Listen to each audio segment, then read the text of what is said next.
Good morning and welcome to this week's recruitment discussion with Jump.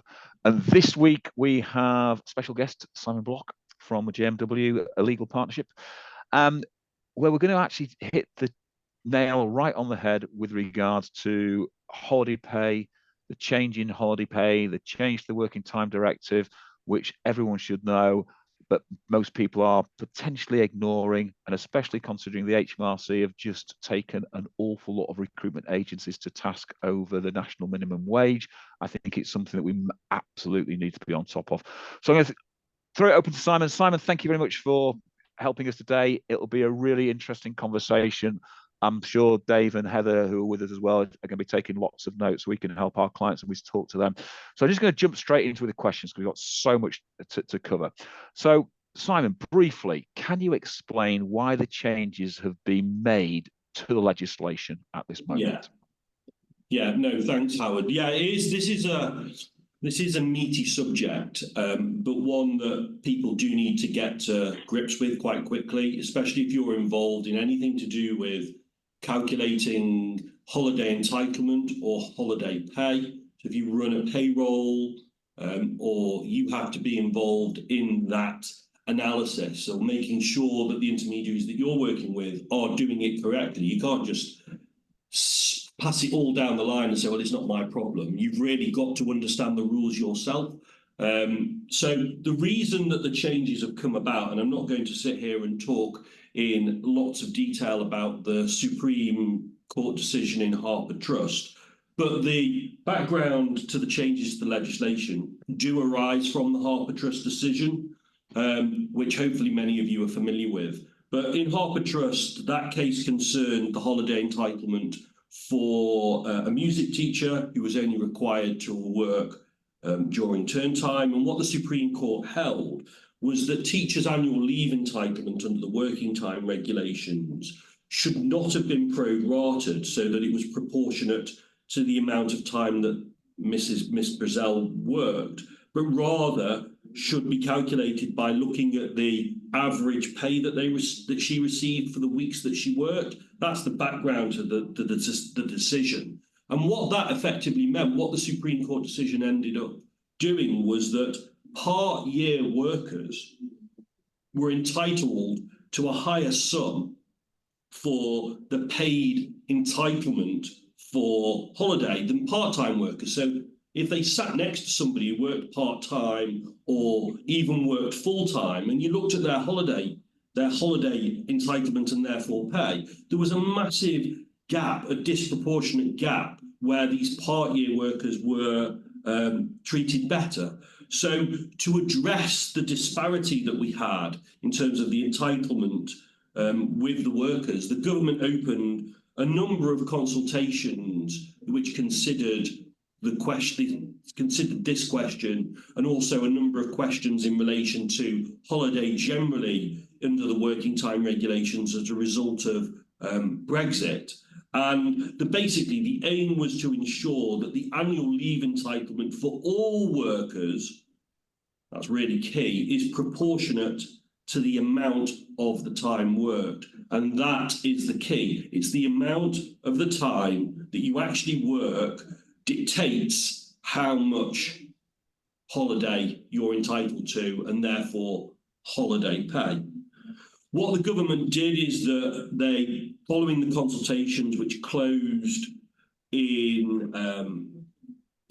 towards the end of last year, a statutory instrument called the Employment Rights, I'm sorry for the mouthful here, the Employment Rights Amendment, Revocation and Transitional Provisions Regulations came into force on the 1st of January 2024.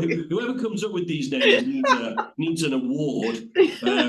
But the regulations came into force from the 1st of January 2024, so really short period, and basically includes a new methodology how to calculate statutory holiday for irregular and part-year workers, and also introduces this concept that, okay, it's been used in the sector for a long time, but it's not been lawful, but introduce the concept of rolled up holiday pay for the first time being a lawful mechanism. Now, the government has produced a guidance document. Now, you do what you like with guidances. I've been to court many times where a judge has said, I'm not bothered in the guidance, but the judge may have a look at it, but will make their own decision. There is a guidance document out there, which is called just Holiday Pay and Entitlement Guidance, and basically gives a good explanation as to how this is going to work in practice. So that gives a decent lead in to where we currently are and why the changes have been made to the legislation and where we find ourselves now. Is that helpful, Howard? Does that give a decent lead in? It gives a really good lead in, and I think there were so many questions about that, but I think the biggest question is there must be a whole government department made for silly names, like the Minister of Silly Walks, but we've now got a government department for silly names.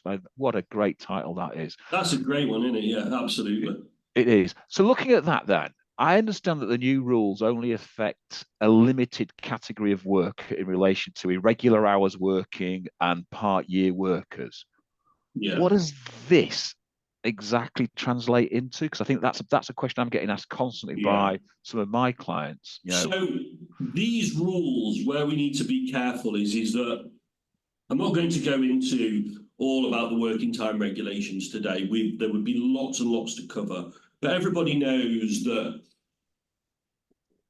in terms of the working time regulations that have been around in this country since 1998, that came down from a European directive, which talks about how we work out holiday for people who have normal working hours and who are really unaffected by these particular changes. So say, for example, you have somebody who's working as a recruitment consultant in your company, they work a normal pattern, they're not irregular hours, they're not a part-year worker. These new rules, or the majority of these new rules, do not affect them. Please do not think that this applies to everybody, because it does not.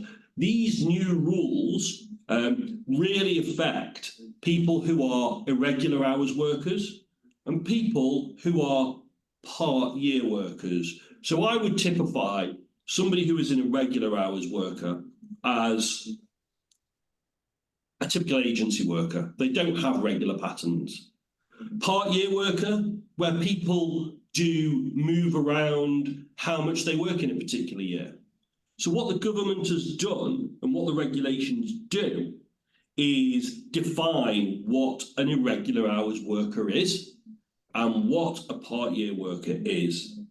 And irregular hours workers, now I don't have any slides, but you will be able to find these definitions and I'll read it out for you. An irregular hours worker is a worker in relation to the leave year if the number of paid hours that they will work in each pay period during the term of their contract in that year is under the terms of their contract, and this is the key bit, wholly or mostly variable. So that is going to capture most people who are on 0 hours type contracts. And you think about it, this isn't just going to affect the recruitment sector. It's going to affect people perhaps in hospitality, seasonal work. It's going to affect people who may work in the transport sector. So the way that this covers, or the way that the definitions cover lots of different people and their different atypical working patterns is quite wide and quite vast. Then we get on to somebody like a part-year worker. There is a definition for a part-year worker. And a worker is a part-year worker in relation to a leave year if under the terms of their contract, they are required to work only part of that year, and there are periods within the year during the term of the contract of at least a week where they're not required to work and for which they are not paid. I think that includes people like in the Brazil case, the Supreme Court case, term time workers. You could see it with people who work in particular sectors in agriculture where they only work for a certain part of the year, because that is when crops and fruit and vegetables may be harvested and things like that. They will only work part of the year. So there's the definitions. I think it's going to be really quite interesting to see that for regular hours, irregular hours workers, the definition applies on the hours that the worker will work and not on their actual hours work. And it's possibly leaving a bit of a lacuna or a gap in the legislation as to how that will be measured and translated and interpreted. Just on that, Simon, a very sort of quick thought process, because I keep getting asked this question as well, and I want to sort of make sure that I understand it as well. That if let's say teaching profession, okay, so you've got people going in to do temporary teaching work, etc. Yeah, and one day they're working for you, the next day they're working for somebody else, the next day they're working for somebody else, but they are employed consistently, regular hours all the way through the year, but have different employment people looking after them. Where does that fall into this type of legislation? Because they could claim that they're working regular hours when actually they're only working irregular hours for you, the recruitment agency. Yeah, I think we've got, so effectively they've got different assignments with different people. That's where we're going, isn't it? They've got different assignments, but the question has to come down to is the number of paid hours wholly or mostly variable? If you say that that person is always working 9 till 5 every week, and that never really changes, then yeah, there's a decent argument that they could be working, they're not an irregular hours worker. But if they're filling in, doing an assignment here, but that assignment might not repeat in the following week, then I think that person would come into the irregular hours definition. So you've got to really look at the pattern, look at what the contract says, and try and work out, are they regular or are they irregular? It's actually what happens on the ground that I think is going to be the important point. Okay, so Helen has asked a question as well, that if you have a temp worker who works now and again for you, but has a contract for a particular assignment, how does that work? I would say it works. When you say now and again, they're just dipping in and dipping out. Effectively, it varies. It's wholly or mostly variable. I would say that's why I say majority of temps who are just dipping in and dipping out will fall into the irregular hours working category.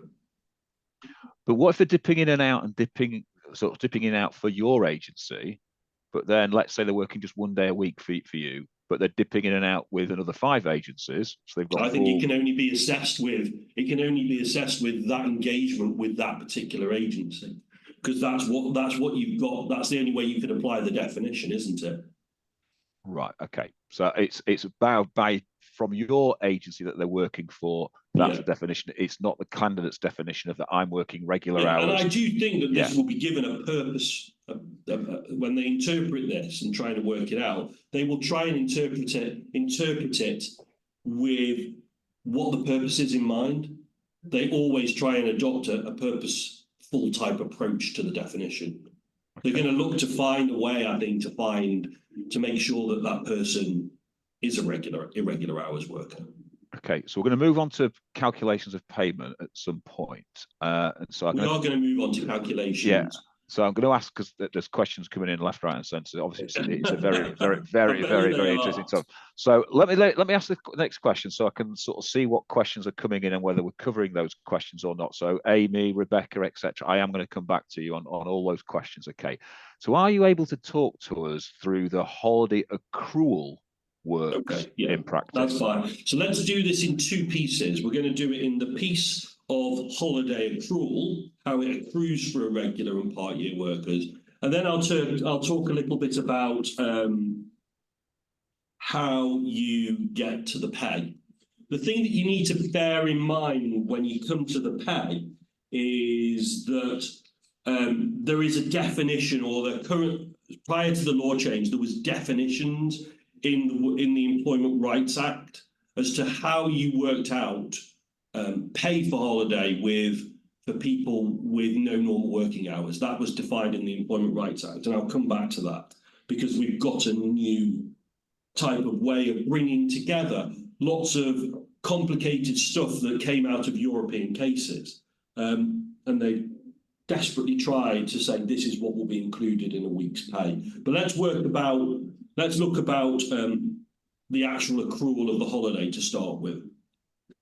So just to remind you, this only applies to irregular and part-year workers. Do not confuse this with somebody else who doesn't fall into that category, because these rules don't apply. The starting point is that holiday is accrued in hours and calculated in hours. So that's a change you're going to have to get your head around.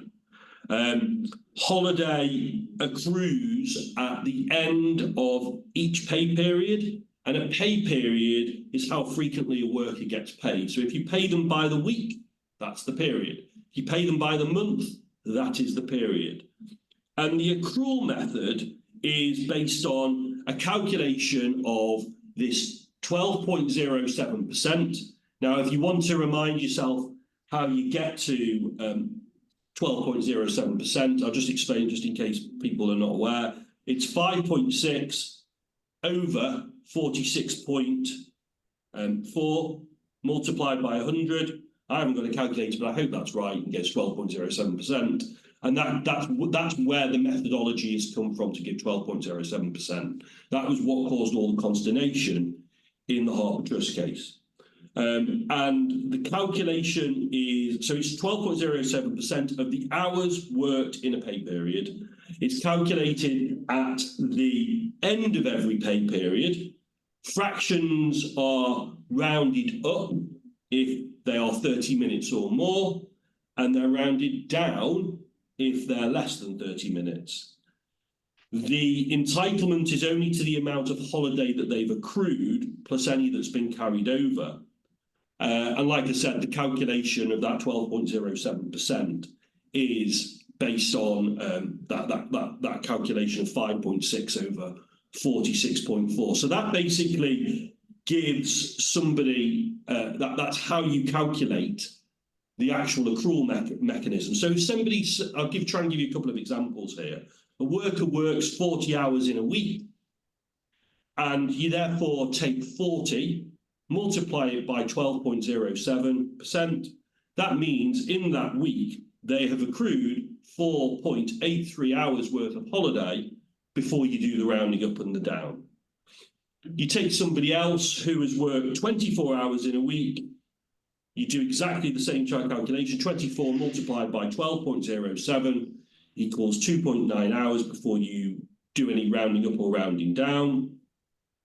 I'll give you one, have you got one more example? I'll give you one more different type of example.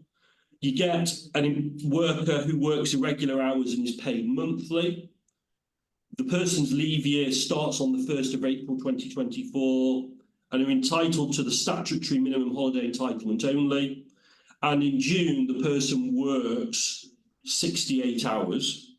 So to work out how much holiday that person accrues in June, you'll need to calculate 12.07% of 68 hours, which I've got it written down here, gives 8.2076, and rounded up to the nearest hour becomes 8 hours of holiday that's been accrued during the month of June.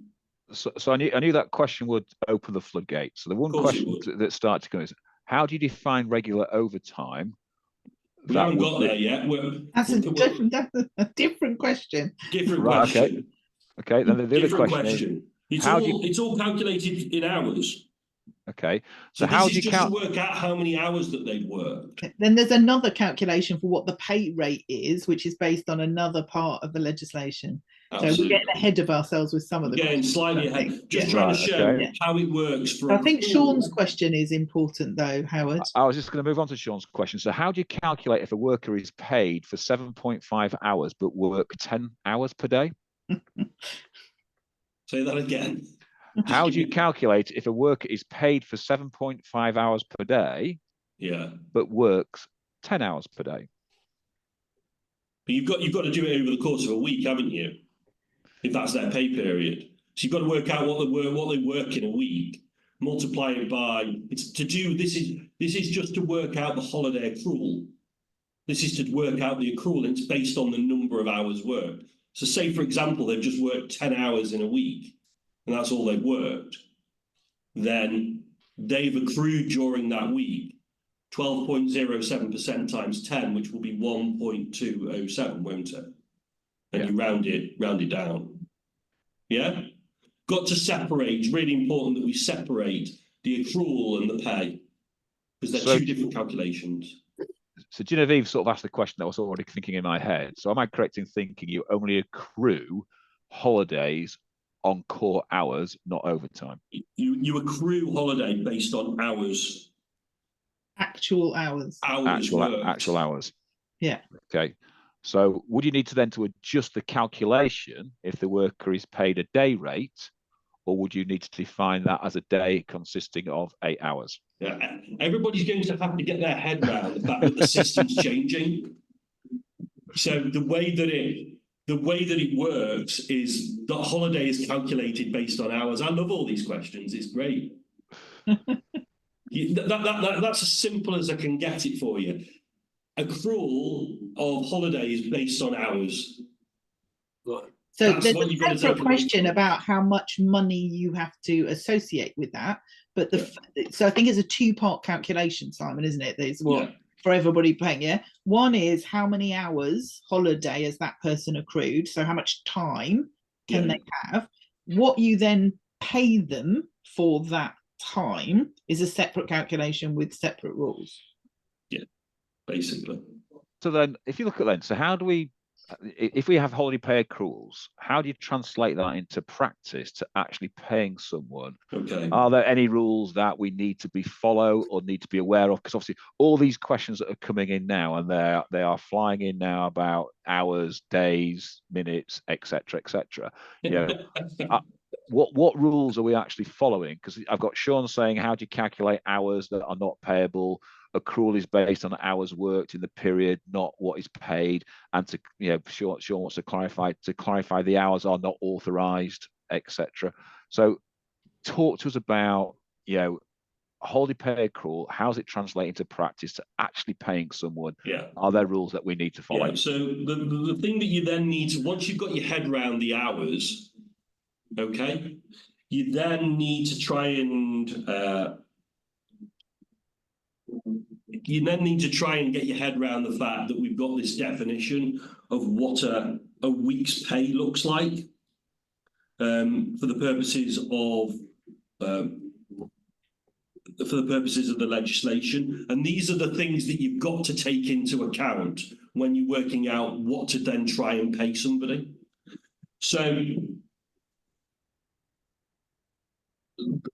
like I said, I've not got any slides, so I'll just talk you through what the payments that are included. So these are the sorts of things that you include in a payment of a week's pay. They include things like commission payments, which are intrinsically linked to the performance of the tasks which a worker is obliged to carry out under the terms of their contract, payments for professional or personal status relating to the length of any service, seniority or professional qualifications, service-related pay increments, professional qualification bonuses, competence or performance pay, and other payments. This is the bit that's going to cause people the biggest degree of consternation. Other payments such as overtime, which have been regularly paid to a worker in the 52 weeks prior to the calculation date. And regularly paid is going to be the thing that is subject to the greatest degree of interpretation, as to whether that is or is not included. The way I boiled it down is as follows, is you're going to want to consider whether or not the payments are made on a consistent basis. So if people are working regularly, doing overtime, and they regularly receive a payment, I would say, yeah, that should be included. Is there a pattern or a frequency to the payment? There's no definition that we've got in the legislation as to what is considered regular, but payments that are made more often than not would be considered to be regular in our view. Okay. I think you need to consider what the payment is actually made for. Is it a one-off exceptional payment? Then it probably wouldn't count. But if it's a payment that's expected as part of the normal remuneration package, even though it might vary from time to time, then I think it would count. So you also need to distinguish with voluntary overtime, which may not be regular, and contractual overtime. They're the sorts of things that we've got. Sorry, I know you're trying to... Yeah, I've got a question. So Rob, I'm going to come back to your question, but I'm going to ask Rebecca's question, because this one I think might muddy the waters even more. And if it wasn't already complex, I saw it flash up. If it wasn't complex already, it's going to get complex. So Rebecca, hello, Rebecca. What about workers who work on call as their total hours? So they need to be available between 5 p.m. until 8 a.m., but do not sleep during the time and may work 10 minutes. Sleep during that time. Sorry, that time, but may work 10 minutes or may work 10 hours, as this varies by the day. How do we work out their actual hours worked? Do we need them to log actual hours worked in every pay period? I would say so, yeah. How else are you gonna create a record of trying to work out what they've actually worked? I agree that's a difficult question, because you've got to decide whether, like, why should somebody who is on call, no doubt they receive a payment when they're on call, which should be no doubt at least a national minimum wage payment, but for the purposes of accrual of holiday or holiday in hours, that should be factored into the equation. Don't see why it shouldn't be. Okay, so let's move on. I can give views and I can give steers on this, but without boiling into the detail of it, it's very, very difficult to give concrete answers. So I'm going to move on, because I think there's some really complex questions to come as well. So can you explain what happens in relation of rolled up holiday pay? I haven't got there yet, so I'll come up to rolled up holiday pay in a minute. So right. Can we park that for a minute? Right. That's a separate topic in itself. Right. Okay. So then, how do the rules translate for workers then who are on sick pay, statutory leave, or maternity leave? Right. Okay. So we're jumping in. There are special rules that apply for people who are on sickness and statutory leave. It's how much time have we got? Because I just want to make sure that we've got plenty of time to cover all these points. Well, we have 3 days, Simon. 3 days, okay. Okay, so let me talk you through how it works for people who work irregular hours. So irregular hours workers and part-year workers on sick leave or statutory leave do continue to accrue annual leave whilst they're off work. Okay, that's got to be right. It's calculated by the average number of hours worked per week in the 52 weeks before the leave, but excluding that period when they were on sick or statutory leave. Does that make sense? So you don't include that period where they've been off. They'll continue to accrue, but for the purposes of trying to work it out, then you would exclude those weeks. It includes weeks in which no work was done. It's then multiplied by the 12.07%, multiplied by the number of weeks sick or statutory leave that we've got. And if the worker's not worked for the employer for 52 weeks, say it's only a shorter period than that, you would only take the shortened period that you've actually got in hand.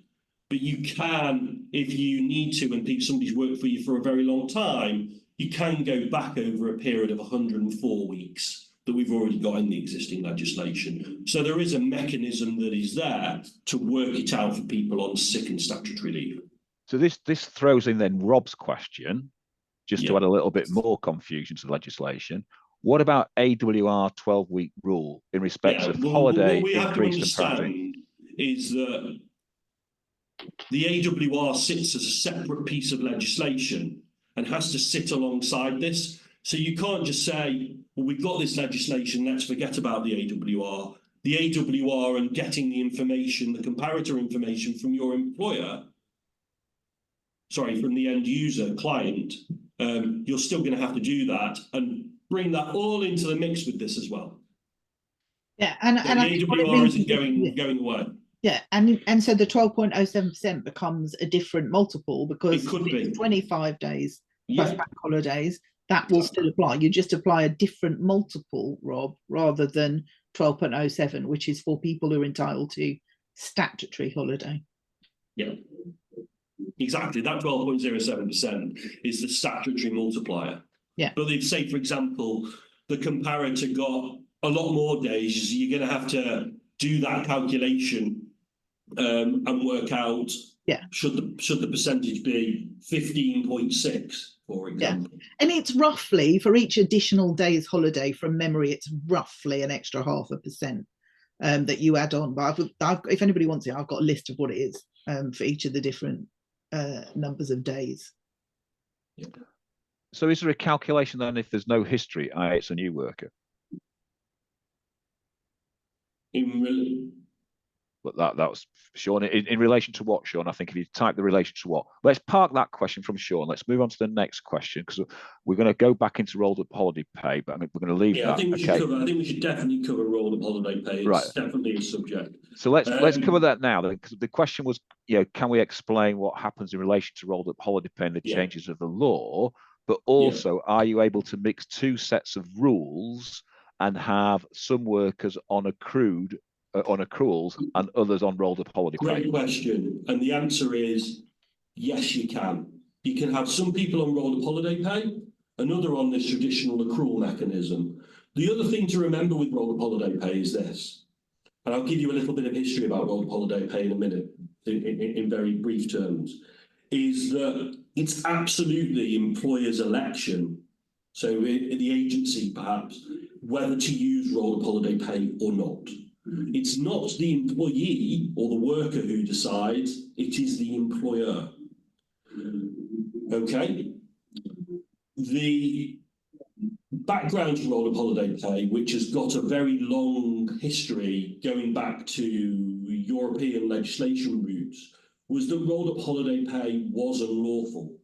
I know it's been used in the sector for a long time, but people forget that it has not been lawful.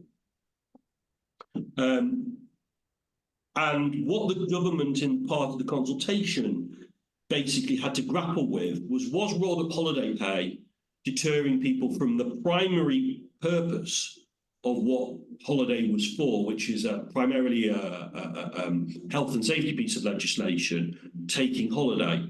And what the government came down with was that there are other designs and mechanisms within the working time regulations to make sure people take breaks and things like that.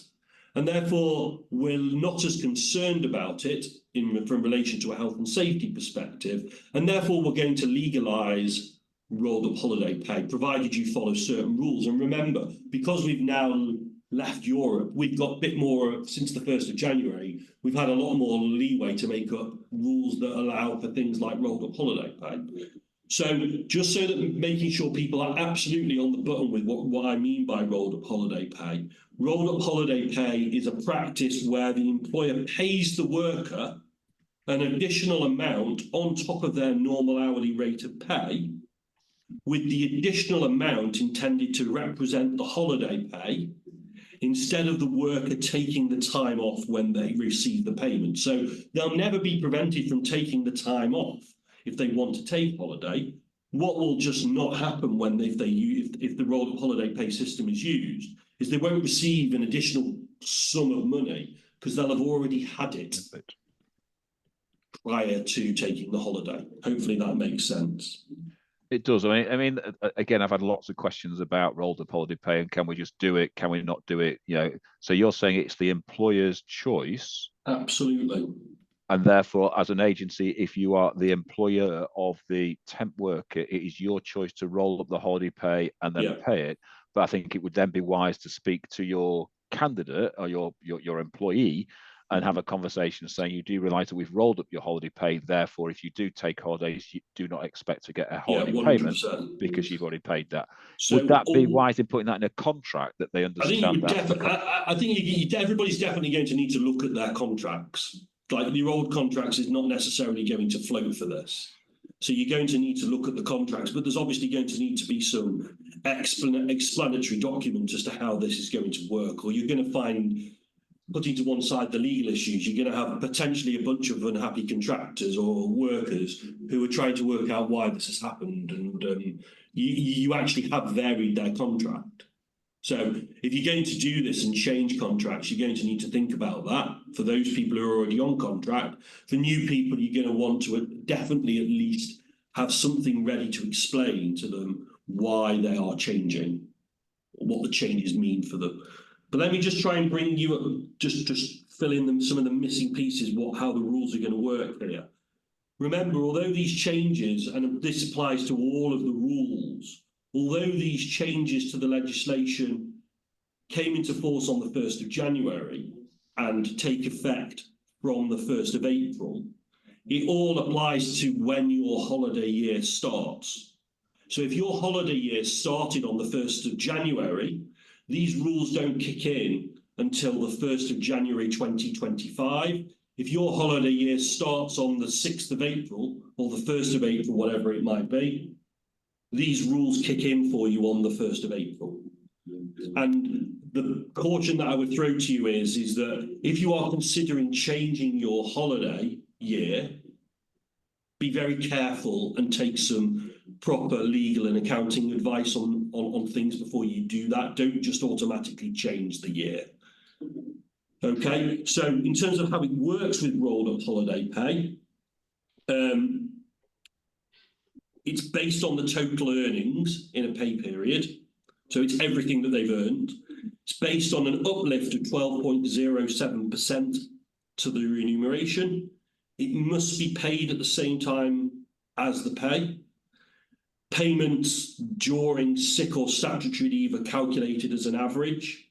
It must be an itemization on the payslip. It's got to be a separate itemization. Can't just roll it all in and chuck it into the payslip and say, you go and work it out. It needs to be really clear. And as I said, workers cannot request it.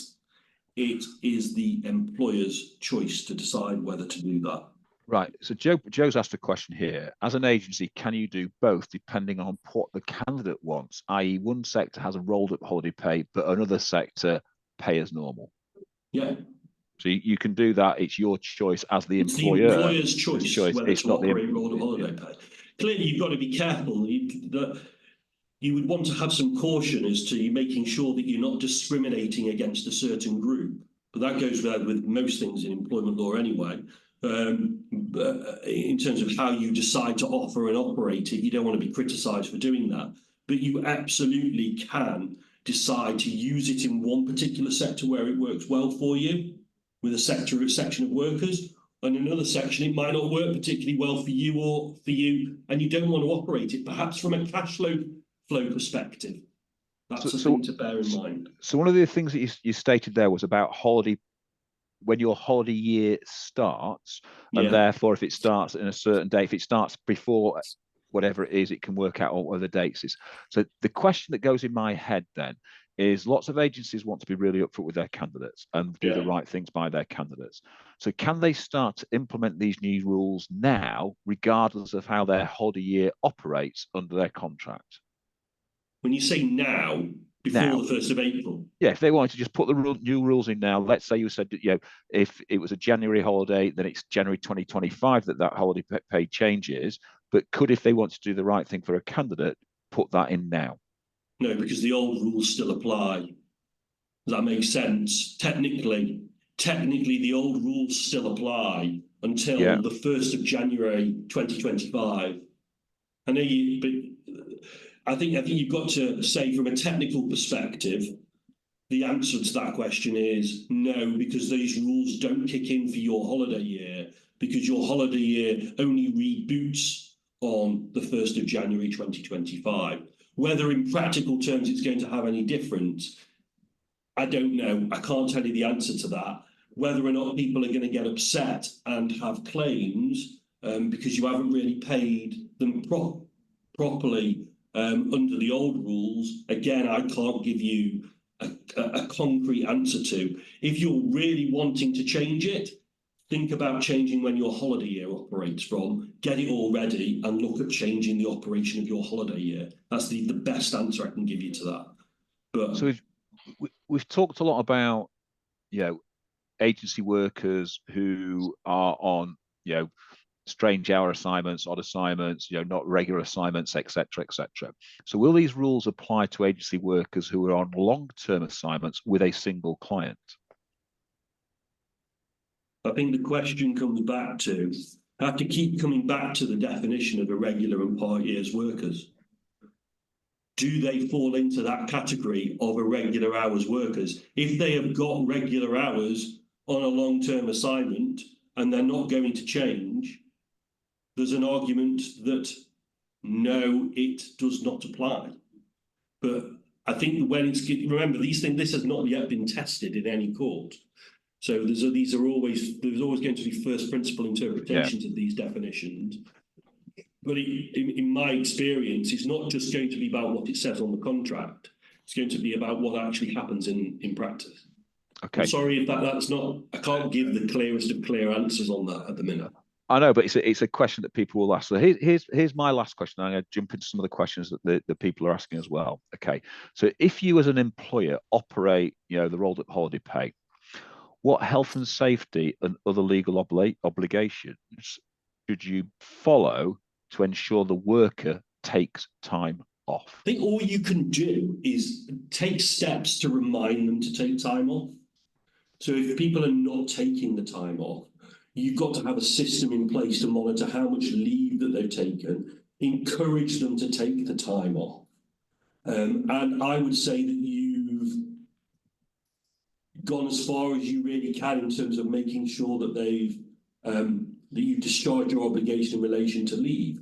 Please remember, though, that still within the working time regulations, there are things about maximum working weeks and opt-outs, maximum lengths of work that you can do at night, checks that need to be made at night time in terms of risk assessments, making sure that people have a certain amount of daily rest. These are all things that are not disappearing as a result of this piece of legislation. There's still requirements and obligations there to make sure that you're complying with your obligations under the working time regs. Okay, so I'm going to jump back into some of the questions that have been asked, and it will sort of give us an idea where we are on some of these questions. So Rebecca's asked here, can I confirm with an example, we have two workers, both contract for services, one with a irregular worker, and chooses when they want to work. So they will they be covered by this? The other is still a temporary worker, but works standard hours every week for a long period of time. Could we argue that the latter is individual is regular? If so, how do we prove it? Record of hours worked over X period of time. How do you work that out? You'd have to prove it by the contract, that they've got some information in the contract which shows that they're a regular hours worker, that they do work like a number of hours each week from a certain time to a certain time. If they're going to vary from week to week, perhaps the hours of work that they work or the number of hours that they work, these are the sorts of things that I would say would be considered by a court in terms of determining whether somebody was a regular hours worker. Okay, so what about contract for services won't have this? Does this mean that contract sort of trumps actual worked hours? I think I understand that question. A contract for services is more where there's no obligation on somebody to perform a set number of hours in a particular week, not like a contract of employment where it's more, there is an obligation that you do a certain amount of work. I would say, and although it's not a hard and fast rule, somebody who is on a contract for services and is not obliged to perform a set number of hours per week is going to fall into the definition of an irregular hours worker. Okay, so Gordon's asked a sort of slightly different question. Would it be a legitimate strategy then to move from PAYE to umbrella for all temporary workers, therefore shifting the liability stroke complexity stroke hassle onto the umbrella company? Well, at the end, yeah, that's one way of looking at it. They're the ones who will have to, they're the ones who will be the employer for the purposes of having to determine this. But there's lots of different considerations as to whether or not I was just going to say. Yeah, I was going to say, I'm not sure. That's a great idea. A technical yes. I'm not sure the strategy of moving from PAYE to umbrella right now is a good long-term strategy. There's yeah. so much going on with umbrellas. Yeah. So Sean White's asked as well, what is the period to be used to determine a regular stroke irregular worker and a full-time normal worker, i.e. contracted for 6 months? Where would that lie if they were working 5 days per week? Would they fall under these rules? I think sorry, I keep coming back to the definition, but it's all I've got. Yeah. I don't have anything else but the definition. So we're waiting for the definition to be retried as in a court of law, so it becomes. I would say just because somebody works 5 days a week doesn't make them a regular hours worker. You have to look at the pattern that they're working. Is the hours that they will work in each pay period wholly or mostly variable? So if somebody could work different hours each pay period under the terms of their contract and will work variable hours, then that is something that will be tested by that irregular hours definition. Don't get me wrong, there has been criticism of the irregular hours definition, and as I said before, it says in the commentary that that for irregular hours workers, the definition applies on the hours that the worker will work and not on their actual hours worked, and it's a possible criticism. So how do you calculate that? How do you calculate what? Well, I suppose that definition there of irregular versus regular work, you know, if a contract for 6 months, where would that lie? 5 days per week, etc. And I know we've only got the definition, but how would you calculate the pay rate then for each worker? But based on the analysis that we did before, you've got to work out what the hours that are accrued are. Yeah. In each pay period, and then apply a payment to that based on the explanation of what a week's pay looks like. Okay. So I'm going to ask the final question, because obviously there's questions coming in. Obviously we're bang over time at the moment. So I'm going to ask the final question. Would you go by the hours confirmed in the assignment detail form sent before the workers started the said assignment? I think not. I think it has to be on what they actually do. It's the hours that they will work. It says in the definition, the legislative definition, that the hours that they will work. So it's not the hours that you put down an assignment, it's the hours that they actually work. Yeah. And that's very different, because you could put an assignment down for 5 hours, couldn't you? And then what they actually work is 50 hours. Yeah. Okay. So it's there. One last question, very quick. Do you have to pay out all holiday pay accrued at the point of termination, or is this an advisory? No, the end of the law hasn't changed on that. At the end of when under the working time regulations, when employment terminates, you pay out the holiday pay that you've got in your. You pay out the holiday pay. Yeah, that's a hard and fast rule, right? No change. Hard and fast rule. If they've accrued it, it's their money. Yeah. Simon, as always, it's an enlightening conversation, just to say the least. The fact that there's still 27 odd questions. The fact that you know, so many questions coming in sort of says just how critical this is for everybody. I'm not going to mince it up. It's something that people are going to absolutely have to get to grips with, and it's going to be very much based on specifics. There's no. This is exactly how you do it in every single scenario, because everybody's going to have different scenarios that apply to them. And that's the thing, that every agency is going to have different scenarios. And I think, from my point of view, every agency should be taking, as you said, legal advice on this, get their contracts sorted out. Getting their contracts up to speed, making sure that they understand how it operates. Yeah. This isn't just going back to, say, the REC or to Teams or anybody like that who provide contracts to agencies, because every contract agency or every agency's contract will be different depending on the type of workers and the type of work that the clients they work with. Before we finish up, I will put my contact details in the box. If anybody wants to get in touch, please do that.